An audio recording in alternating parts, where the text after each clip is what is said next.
ഇർഹമൂ മൻ ഫിൽ അർളി യർഹമുക്കും മൻ Fizz സമാ.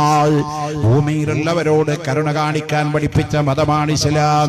അടുത്ത ഇസ്ലാം എന്ന് പറഞ്ഞാൽ ലോകത്ത് നിന്ന് തെറ്റിദ്ധരിക്കപ്പെടുമ്പോൾ ഇസ്ലാം ഭീകരവാദമാണെന്ന് പറയുമ്പോൾ, ഇസ്ലാം തീവ്രവാദമാണെന്ന് പറയുമ്പോൾ, ഇസ്ലാം യുദ്ധത്തിന്റെ മതമാണെന്ന് പറയുമ്പോൾ, ഇസ്ലാം പെണ്ണിന് സ്വാതന്ത്ര്യം കൊടുക്കാത്ത മതമാണെന്ന് പറയുമ്പോൾ, ഇസ്ലാം പുരോഗമനത്തിന് എതിരാണെന്ന് പറയുമ്പോൾ, ആ ഇസ്ലാമിന്റെ സ്നേഹത്തിന്റെ മുഖം, സാഹോദര്യത്തിന്റെ മുഖം, വിട്ടുവീഴ്ചയുടെ മുഖം, സഹനത്തിന്റെ മുഖം ലോകത്ത് പരിചയപ്പെടുത്താൻ ഇസ്ലാമിനെ നല്ല നിലക്ക് പരിചയപ്പെടുത്തൽ അനിവാര്യമായ കാലഘട്ടമാണിത്. ദഅവത്ത് അദാവത്ത്. കാരണം ഇപ്പൊ ഇസ്ലാമിന്റെ വളർച്ച കണ്ട ശത്രുക്കള് മുസ്ലിങ്ങളെ തെറ്റിദ്ധരിപ്പിക്കുകയാണ്. മുസ്ലിങ്ങളെ തെറ്റിദ്ധരിപ്പിക്കുക, ഇസ്ലാമിന്റെ ആശയങ്ങളിൽ വെള്ളം ചേർക്കുക. കുറെ കാലം ഇസ്ലാം തീവ്രവാദമാണ് തീവ്രവാദമാണ് തീവ്രവാദം എന്ന് പറഞ്ഞു. അപ്പൊ അത് വില പോണില്ല. കുറെ ഭീകരവാദമാണ് ഭീകരവാദമാണ് ഭീകരവാദം എന്ന് പറഞ്ഞു.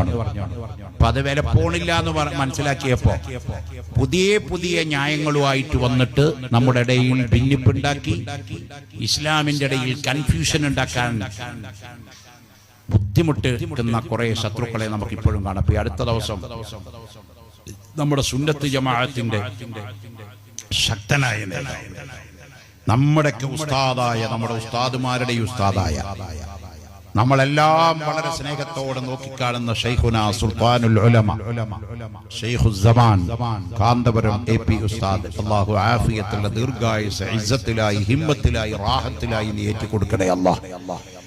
ആ മഹാൻ ഒരു സ്റ്റേറ്റ്മെന്റ് നടത്തി, ഇസ്ലാമിന്റെ ആദർശം പറഞ്ഞതാ. എന്താ സ്റ്റേറ്റ്മെന്റ്? ആണും പെണ്ണും ഇടകലർന്നുകൊണ്ടുള്ള ഒരു പരിപാടിയും ഇസ്ലാം മതം അംഗീകരിക്കുന്നില്ല. അത് വയലിന് വന്നാലും വേണ്ടില്ല, നേർച്ചക്ക് വന്നാലും വേണ്ടില്ല, കല്യാണത്തിന് വന്നാലും വേണ്ടില്ല, സലാത്തിന് വന്നാലും വേണ്ടില്ല, ദിക്ർ ഹൽക്കക്ക് വന്നാലും വേണ്ടില്ല. ആണ് വേറെയും പെണ്ണ് വേറെയുമായി നിൽക്കണം. ആണും പെണ്ണും ഒന്നിച്ച് ഇടകലർന്നിട്ടുള്ള പരിപാടി അത് ഇസ്ലാം അംഗീകരിക്കുന്നില്ല എന്ന് പരിശുദ്ധമായ ഇസ്ലാമിന്റെ ആശയം അർദ്ധശങ്കക്കിടയില്ലാതെ ശൈഖുന ഉസ്താദ് അവർകൾ വെട്ടിത്തുറന്ന് പറഞ്ഞപ്പോ കുറെ ആളുകൾ അതിന്റെ മുകളിൽ കയറി പിടിച്ചു. ഒരാൾ ചോദിച്ചത് ഞാൻ കേട്ടു, യൂട്യൂബിൽ ഇങ്ങനെ പറഞ്ഞാൽ, അങ്ങനെയാണെങ്കിൽ നിങ്ങള് മൊയ്ലിയരെ, നിങ്ങളാ ആൾക്കാർ ഹജ്ജിന് പോണില്ലേ? അവിടെ ആണും പെണ്ണും ഒന്നിച്ചല്ലേ കാബത്തിന്റെ അടുത്ത് കൊണർക്കണ്? അവിടെ നിങ്ങൾക്ക് ഇത് വാതകല്ലേ? ഒരാൾ ചോദിച്ചത്. ഹജ്ജിന് പോയ കാബത്തിന്റെ തവാഫ് ചെയ്യുമ്പോൾ ആണുങ്ങൾക്ക് വേറെ ക്യൂ, പെണ്ണുങ്ങൾക്ക് വേറെ ക്യൂ ഇല്ലല്ലോ, ആണും പെണ്ണും ഒന്നിച്ചല്ലേ തവാഫ് ചെയ്യണ്? അതങ്ങൾക്ക് അവിടെ പറ്റുമോ? ഇവിടെ ആണും പെണ്ണും ഒന്നിച്ച് ഇടകലരാൻ പാടില്ല എന്ന് പറയുന്നത് എന്തർത്ഥമാണുള്ളത്? അതുകൊണ്ട് ആണും പെണ്ണും ഇടകലർന്നാൽ ഇവിടെ എന്താണ് സംഭവിക്കുക എന്ന് ചോദിക്കാനൊക്കെ അത്ര എളുപ്പമാണ്. ഇസ്ലാം പറഞ്ഞ കാര്യങ്ങളൊക്കെ അവഗണിച്ചപ്പോ കിട്ടുന്ന ശിക്ഷ, അതിന്റെ തിരിച്ചടി എന്താണ്? ഇപ്പൊ നമ്മളിപ്പോ കർണാടകയില് ഉണ്ട്, ഏറ്റവും അധികം അതിന് ഉദാഹരിക്കാൻ പറ്റുന്നത് കേരളത്തിലാണ്.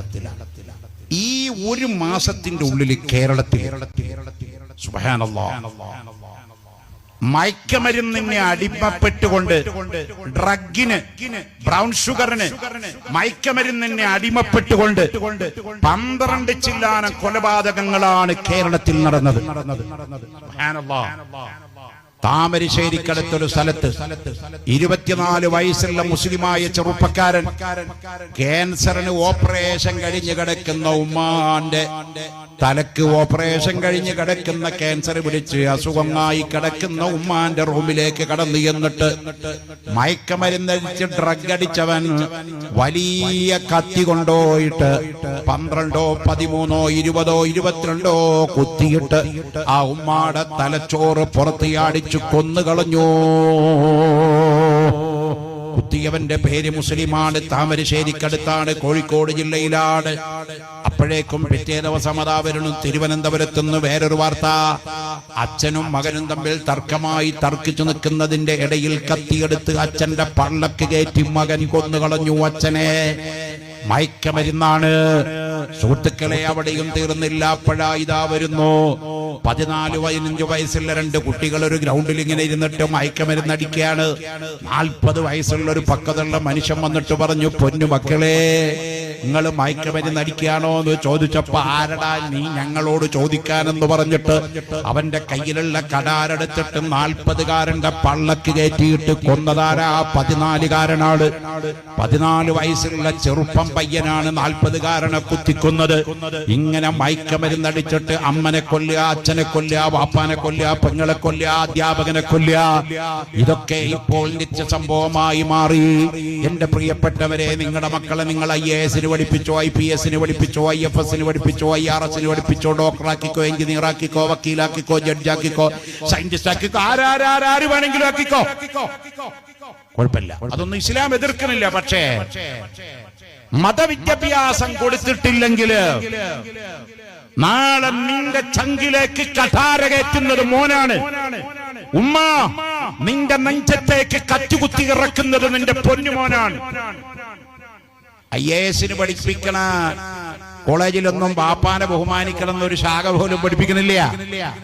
ഉമ്മാനെ ബഹുമാനിക്കണം എന്ന് IPS MBBS BTech MTech. അത് പഠിപ്പിക്കുന്നത് മദ്രസയിലാണ്, അത് പഠിപ്പിക്കുന്നത് പള്ളി ദർസിന്നാണ്. നിങ്ങളുടെ മക്കളെ ഇൽമു പഠിപ്പിക്കണമെന്ന് പറയുമ്പോ നിങ്ങൾ പിന്നോട്ട് പോകണ്ടാട്ടോ. ഇവിടെ വന്നപ്പോ ഞാനൊരു കുട്ടിനെ കണ്ടു. ആ കുട്ടിയോട് ചോദിച്ചു, മോനെ നീ എത്രയിലാ? ഞാൻ 10ാം ക്ലാസ്സിൽ മദ്രസയിൽ പഠിക്കാൻ.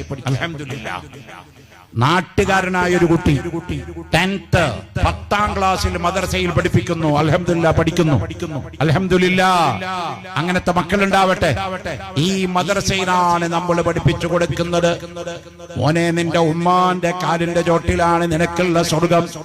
നിന്റെ ബാപ്പയും ഉമ്മയും തിരിച്ച് എന്തെങ്കിലും പറഞ്ഞാലും വലാ തഖുൽ ലഹുമാ ഉഫിൻ, ചേ എന്നൊരു വാക്കുപോലും അവരോട് പറയരുത് കേട്ടോ. നിന്നെ പഠിപ്പിക്കുന്ന ഉസ്താദ് നായരായാലും മുസ്ലിം ആയാലും നമ്പൂരി ആയാലും ക്രിസ്ത്യാനി ആയാലും ഉസ്താദ് ഉസ്താദാണ്, അധ്യാപകൻ അധ്യാപകനാണ്. മൻ തഅല്ലമ ഹർഫൻ ഫഹുവ മൗലാ, ഒരക്ഷരം നിനക്ക് പഠിപ്പിച്ചു തന്നവനൊക്കെ നിന്റെ ഗുരുനാഥനാണ്. അവനെ ബഹുമാനിക്കണം കേട്ടോ. പഠിപ്പിക്കുന്നത് മദ്രസയിന്നാണ്, പള്ളി ദർസിന്നാണ്. ഇത് പഠിപ്പിക്കാത്തിടത്തോളം കാലം, ഈ വിദ്യാഭ്യാസം ലോകത്ത് നൽകാത്തിടത്തോളം കാലം ഇവിടെ മയക്കമരുന്നിന് വേഗത കൂടും, ഇവിടെ കള്ളിന് വേഗത കൂടും, ഇവിടെ കഞ്ചാവിന് അഡിക്റ്റുകളാകും, ആളുകളൊക്കെ വഴിപിടിച്ചു പോകും.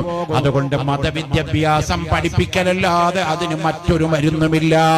ഇന്ന് ഭൗതികത്തിന്റെ പിന്നാലെയാ നമ്മളും നമ്മുടെ മക്കളൊക്കെ. നമുക്കിവിടുത്തെ ജീവിതം ഒരു ദിവസമാണെങ്കിലും അടിച്ചങ്ങ് പൊളിക്കണം. അതാണ് ഇപ്പോഴത്തെ ന്യൂ ജനറേഷന്റെ ട്രെൻഡ്. എന്താണെന്ന് പറയോ?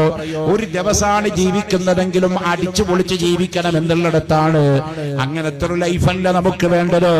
ഒരു ദിവസം ജീവിക്കുകയാണെങ്കിലും വളരെ മര്യാദക്കാരനായി, വളരെ അച്ചടക്കമുള്ളവരായി നമ്മൾ ജീവിക്കണമെങ്കിൽ മതവിദ്യാഭ്യാസം നമ്മൾ പഠിപ്പിക്കണം മോനെ. ഇസ്ലാമിന്റെ വിദ്യാഭ്യാസം നമ്മൾ പഠിപ്പിക്കണം.